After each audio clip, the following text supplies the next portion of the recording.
Alright, so that's Dynablade down, and as you notice, we've beaten 3 areas, and we've unlocked a new one. I think I'm going to save that one for later, though. I think we're going to do the Great Cave Offensive next. This is probably, like, my favorite area of this game, I think. It's really fun. It'll take a little longer than the others to beat, though. The Great Cave Offensive. Get through the deadly cave while collecting hidden treasures. So yeah, the whole thing with this is you're basically in a giant area, and you're going to be collecting these treasures throughout it. There's 60 of them, and I will be collecting all of them. So, yeah. Without further ado, let's get this one started. And, yeah. Okay, so this is the first real area. Just grab a power and get going. Unlike the other places, this is all one area. Oh, first treasure. See, a gold medal. Alright. Cool. You can press X if you want to check your treasures out. As you can see, we have a lot of empty spaces, and yeah, there's 60 of them that you're going to get. And each one gives you a gold amount. It really doesn't matter, though. The gold is just something, I guess, to give a value. I don't know. It just kind of adds to the collective nature of this, I guess. But yeah, if you go through here, then you find another treasure. They give you a lot of treasures really quick up front, but they start getting more spread out and harder to find and get to once you get further on in this. So yeah, what was I saying? Oh yeah, this is all basically one huge area. So unlike Green Greens, where you kind of like, it stopped and it would introduce a new section, or Dynablade where you had like a world map, this is just one giant place that kind of keeps going. Although there are little safe havens that you can get to. So it's not like enemies everywhere. And, oh, I didn't even introduce that last treasure. We got a wrong thing. A whip. Cool. Yeah, it's pretty cool. Some of these treasures are actually references to other games, which I thought, I don't know, I love references when they put them in things. It's the coolest thing ever. But, I don't think I'm going to be able to make this, but we'll try. Yeah, not quite. For this, it's easier to do if you have a partner, but it can be done without the use of a partner. But you have to make sure you get the bird ability here. That's the only, well, unless you want to come back with some other ability. But you need something that is going to give you speed, like the bird's dash, and you also have to be able to fly really fast. There we go. And what do we got here? Crystal ball. Whoa, 200,000 for a crystal ball. That's pretty ridiculous, I think. I don't know.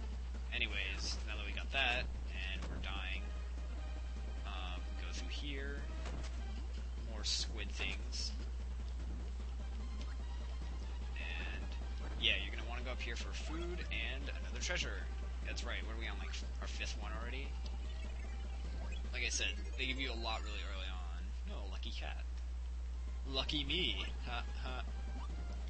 Anyways, bad puns aside, or jokes, whatever you want to call it. For this one, you want to avoid hitting that middle one.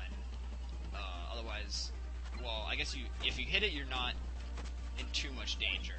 But you go over here and destroy this, and the treasure's going to fall down. And then you're going to have to run over and get it. If you did hop on the middle one and destroy it, I think if you're really fast, you can catch the treasure as it's falling down. But I'm pretty sure you have to, whatever. If it doesn't work, you can always just go through the door and come back through again, and it'll respawn, and you'll be fine. Let's see if I can do this. There we go. And go through here and get another treasure. Screwball. Metroid reference, I think? Perhaps.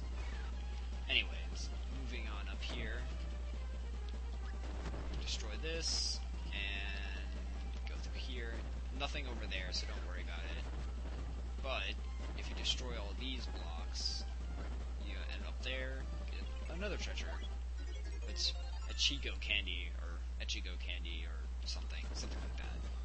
A box of candies. And, alright. And if you go through this door, you'll come to what we have is our first safe haven like area. Basically all these areas will have a switch that drops a maximum tomato, and if you step on this, you can save your progress. So if you, like, die or something or come back, you'll start wherever you save this thing. So that's pretty cool. It helps a lot, since this area is a lot bigger than all the other places. Anyways, let's move on. I think we're going to... Yeah, we're going to want to... There's another treasure back here, but to get to it, you have to go through a hole back there where we just were. But you're going to want to destroy this first, so that you can actually... If I can get back up here. So you can actually swim underneath, through the water, and get into that area. As you'll see in a moment. There we go. So you have to go down here. And yeah, if you didn't destroy that thing, then this would be blocked off. So if we come up here, and actually, up here there's another place that, well, I'll show you. Get rid of this. We need bomb to respawn. Respawn, not respawned. What the heck? Alright, so once you have that, notice that you have this to destroy as well. You could just get this destroyed before you go in this area. Oh, no. Stupid cutter. Or boomerang guy, whatever. Ow. This is just turning horribly wrong. There we go. Okay, let's try this again. Alright, so if you have bomb, you can just destroy it from back here, which makes things a little quicker, I suppose, if you're not dealing around and getting destroyed. And we got a zebra mask, which is kind of weird, but I'm not going to question. Alright. Go through here. There's a mini-boss here, but if you just destroy...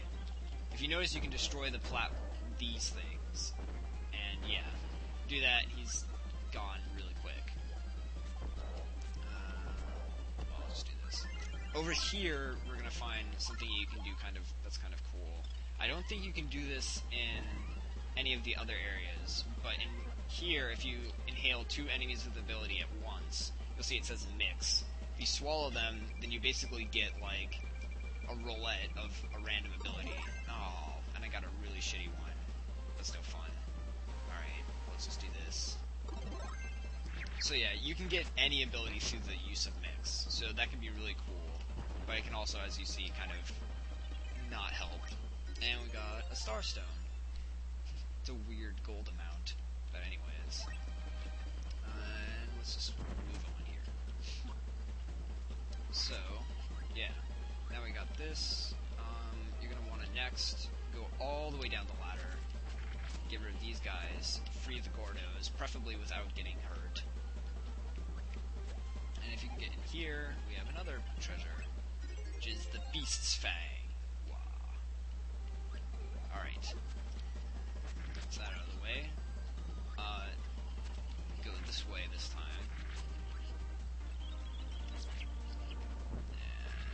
If you go over here, you can collect some food in case you need it.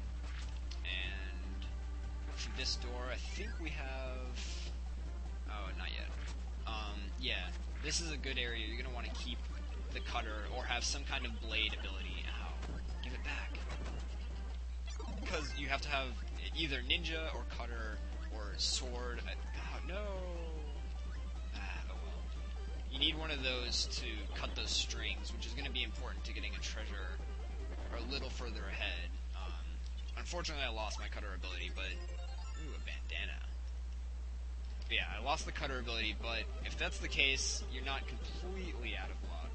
You just have to go a little further ahead. If you go through this door, you'll notice that there's a sword ability that you can get. So you just have to go through and then backtrack a little bit. And watch out for those thieves stealing your ability. Alright, so cut that, and if you head on through here, you get another treasure chest, which is, apparently we get springtime. I'm not sure, I just assume that that's like, supposed to be some artistic thing representing spring. That'd be kind of weird if we actually, stop doing that. Actually had spring in a treasure. Whatever, anyways, there's a boss coming up, so I think I'm just gonna cut it off here.